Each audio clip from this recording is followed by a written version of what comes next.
From the station working for you, this is Good Morning Indiana, streaming now.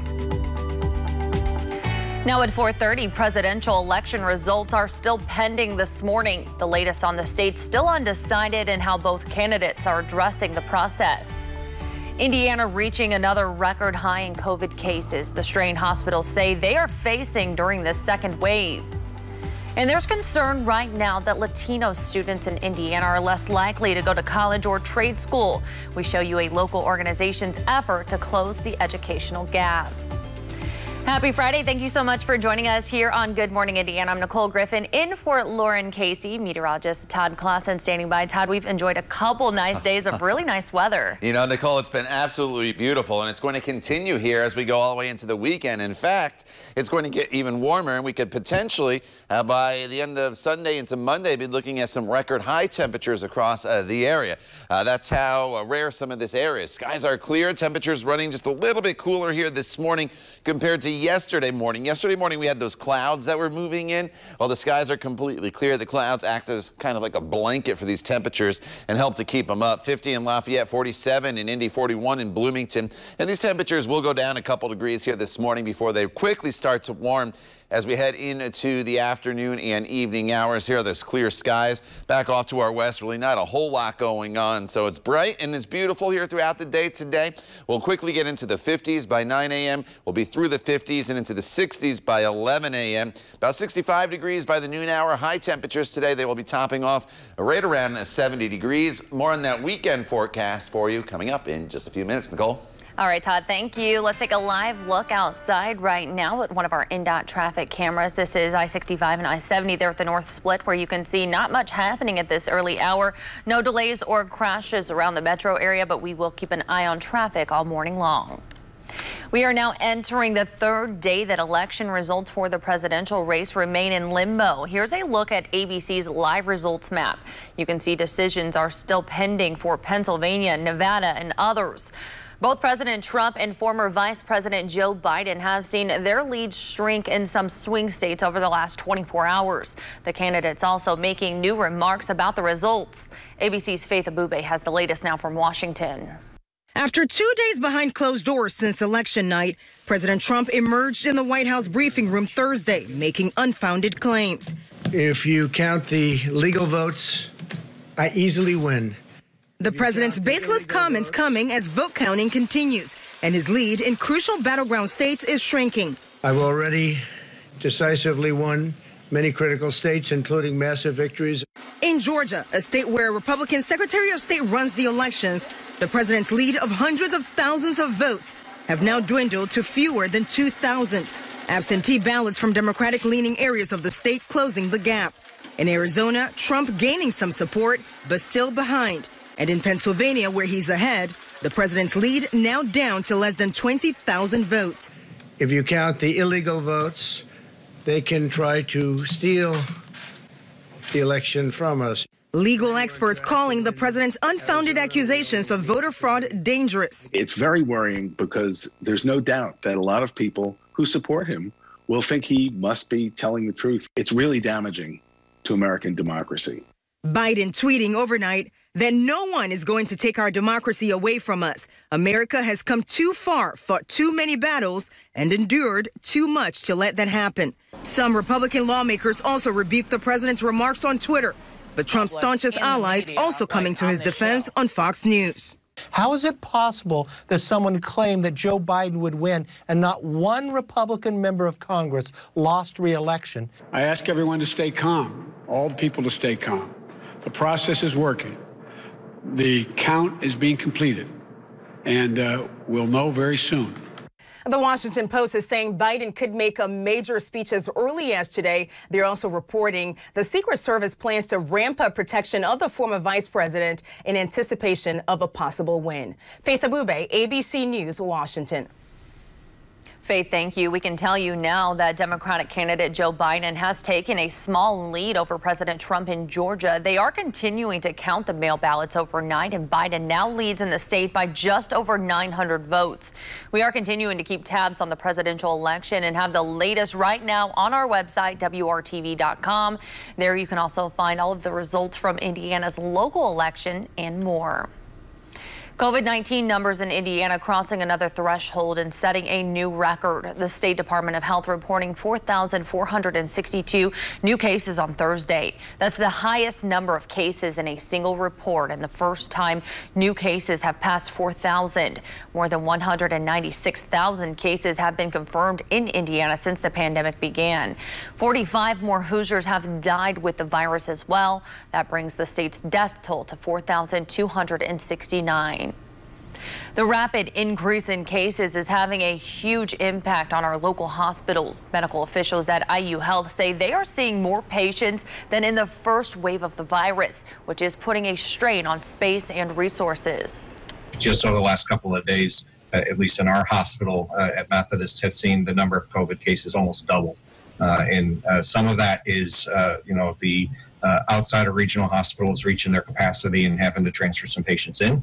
And some of that is patients that we're seeing through our emergency room. Frontline workers are also struggling. Hospitals say they are facing staffing shortages and that current workers are dealing with fatigue. So it's that mental resiliency and the physical resiliency that we really are asking and,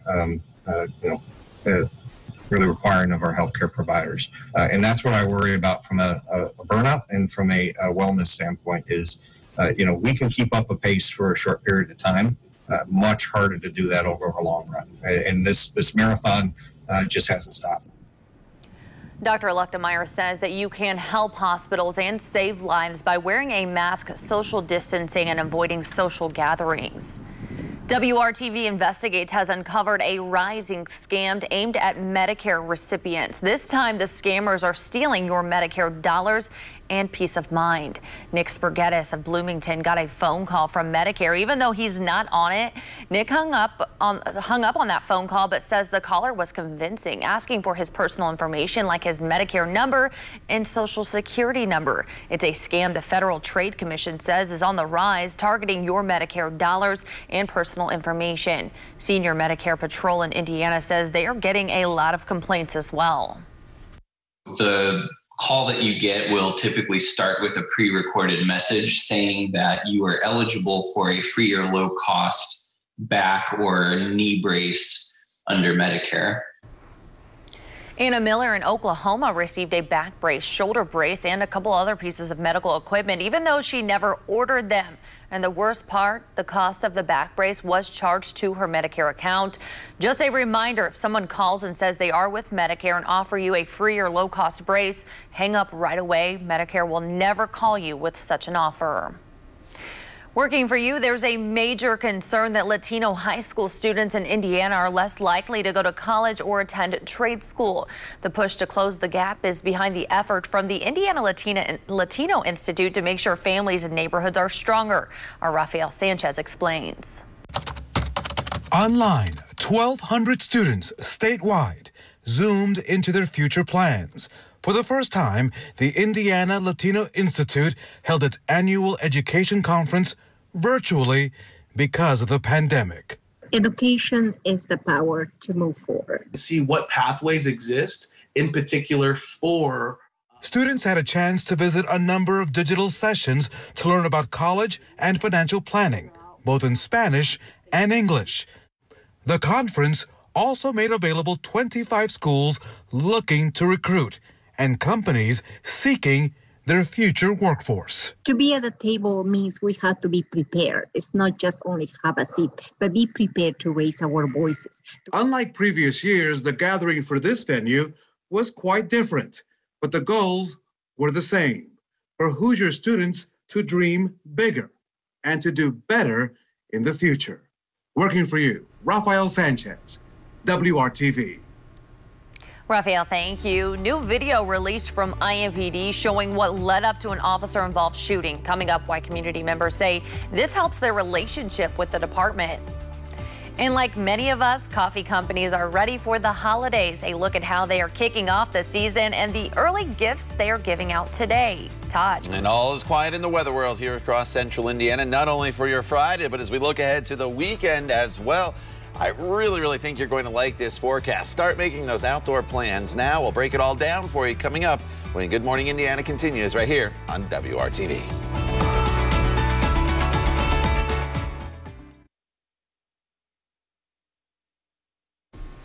Impd has released a new video to the public showing what exactly led to an officer-involved shooting. Impd's chief saying he hopes the release is a step toward greater transparency. The footage is from security camera and an officer's body camera. This happened in September at an apartment complex on the east side. Police say two people shot at each other as officers walked up to respond to a disturbance. Police say they thought that the officers thought the shooting was aimed at them, so they returned fire, hitting a man in the arm. Video shows them providing aid to the man and the woman he's accused of shooting. The investigation later determined the man did not shoot at officers, only the woman in the video. Chief Randall Taylor says releasing this video is part of an effort to build trust with the community. We understand the desire to have the transparency. I'm not against that in any way. And I'll do my part to make sure that we get these types of things out. Pastor David Green Sr. is the president of the Concerned Clergy of Indianapolis. The group has been pushing for increased transparency from Impd. He agrees that this kind of effort can help build trust with the community, but he says the department cannot pick and choose when it comes to releasing video. He hopes this is a new standard for all critical incidents. The key is going to be consistency. The key is, while we did it on this particular shooting, because historically there have been times when footage has been released, but we don't have consistency. And then we look at another shooting where there's maybe things have leaked out through the community and Impd doesn't release it. Chief Taylor says that won't be the case. And you can watch the full video on our website right now, WRTV.com. Police are investigating a theft of limited edition guitars stolen off a delivery truck in Whiteland. Here is a look at those guitars. 13 of these new Gibson Adam Jones 1979 Les Paul Custom Silver Bus guitars were taken from a truck at the Flying J Travel Center last week. They are valued at $95,000. The truck was headed to Sweetwater in Fort Wayne.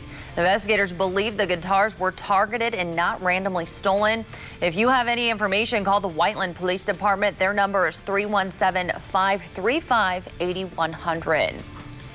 Car insurance companies are making record profits during the pandemic. Some offered rebates and relief, but soon everyone could be paying more. Data scientists are predicting a 6% increase in auto rates for 2021. That jump making it difficult for those driving less and experiencing financial hardships. Experts do not recommend canceling your insurance, though, because going without it could likely end up costing you more. Instead, you could reduce your full coverage policy, or if you have multiple cars, look into car storage insurance. If you think you are being unfairly priced, you can contact your state insurance commissioner or representative. The Houston Texans are the latest NFL team to close their facility after one of their players tested positive for COVID-19. The team found out about the diagnosis Wednesday and has since moved all team operations online. ESPN identified the infected player as linebacker Jacob Martin. The Texans say contact tracing is underway and that player is self-isolating. Houston is currently still scheduled to play the Jacksonville Jaguars in Florida on Sunday. And right now, the Colts are also going through contact tracing after a staff member tested positive. The team found out yesterday, and the staff member is now in self-quarantine. They still held practice, but conducted team meetings online. So far, the Colts are still expected to play the Baltimore Ravens here at home on Sunday. And Todd, I liked your advice for the weekend. Make those outdoor plans now. Hopefully the roof at Lucas Oil Stadium will be open as well, because temperatures this weekend are going to be in the 70s. But yeah, Nicole, when you see this forecast, I think you're definitely going to want to get outside at some point. You have to remember, now we're into the first full weekend of November. So these days with warmth and a lot of sunshine are going to get fewer and fewer as we push towards December. So it's a sunny, dry stretch of weather. Great weekend forecast we just talked about, and potentially I'll show you near a record high temperature by the time we get to the day on Monday. Outside right now, the skies are clear. The temperature's very comfortable, 47 degrees right now. It feels like 45 with just a light wind out of the south right now at 5 miles per hour. And temperatures are in the 40s and 50s depending on where you are. One cool spot, Richmond, a little cooler at 38 degrees. And you will notice the change. Nicole and I were talking about this when we came in, how it felt just a little bit cooler this morning compared to yesterday morning when we had those clouds moving in and the temperatures were just running a little bit warmer. With that said, even though it's a cooler start, it's going to be a bright start. We get the sunshine right off the bat here this morning, and with that sunshine, we'll see our temperatures warm very, very quickly. Should be into the low 60s already by 11 a.m., 65 by the noon hour. High temperatures today topping off right around 70 degrees all across central Indiana. Now this evening temperatures will be in the 60s and then eventually the 50s for any high school football games out there. Sunset is at 5:38, but no weather-related issues if you do have plans tonight. And then as we kick off our weekend, we're looking at temperatures that are going to be in the mid-40s to start your day on Saturday, and then throughout the day tomorrow, temperatures are going to climb all the way up to 72 degrees, so it's a couple degrees warmer for the day on Saturday at 72. And then we get to Sunday at 75 degrees with mostly sunny skies. The record high for Sunday and also on Monday is 76. So we are going to be very close to breaking those records. In fact, Monday, I think, is probably the better potential, but you never know. We could do it on Sunday as well. Both those records from Sunday and Monday set back in 1999. As we head into Tuesday, storms will come through late in the day. Most of the day should be dry. The temperatures should be able to get up into the low 70s before that front arrives. But once the front goes through, much cooler air does come in for Wednesday. While it's much cooler, it's actually seasonable. 58 is where we normally should be for high temperatures this time of year. We've just been very, very spoiled. So we get back to more seasonable weather. The rain showers end pretty early on Wednesday, and then Thursday looks to be mostly sunny. But again, take advantage of the sunshine, Nicole, in these 70s over the next few days. All right, Todd, thank you. Here's a live look at traffic here on this Friday morning. This is I-465 at I-70 on the west side, where you can see not a whole lot going on at this hour. No crashes or delays to slow you down right now as you head out the door. We do have a recall alert for you this morning. Target is pulling a brand of Toddler boots off the shelf because of a choking hazard.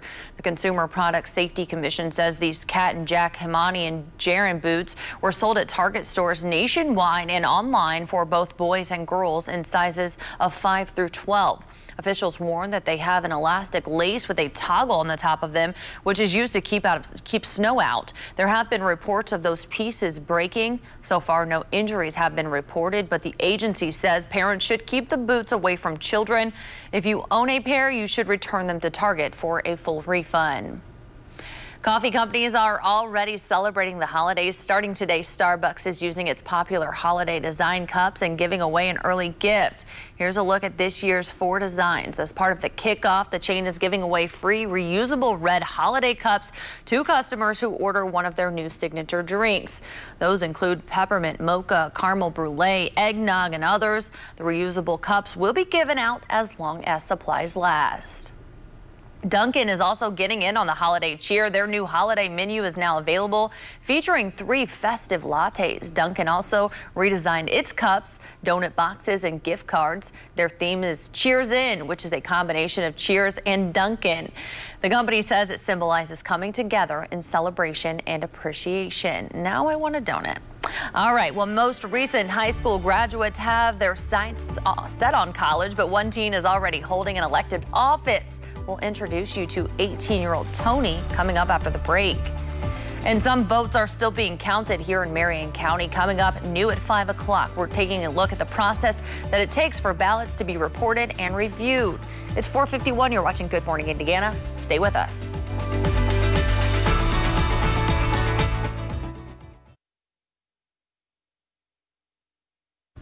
A New Hampshire teen just graduated high school and is now one of the youngest elected officials in the U.S. Tony LaBranchi is only 18 years old. He won a seat this week in the New Hampshire state legislature. LaBranchi says he became interested in politics as a kid battling colon cancer and seeing the high cost of health care. He says he plans to attend Nashua Community College during his term to save money and serve his town of Amherst. Congratulations. Well, the world's most popular puzzle celebrating a big birthday this weekend. The Rubik's Cube turns 40 on Saturday. It was invented by a Hungarian professor named Erno Rubik in 1980 and was originally designed as a teaching aid for his architecture students. To celebrate the milestone, Red Bull is sponsoring a Rubik's Cube Worldwide Cup online. Since its creation, more than 450 million cubes have been sold worldwide. Todd, I think we found your weekend plans.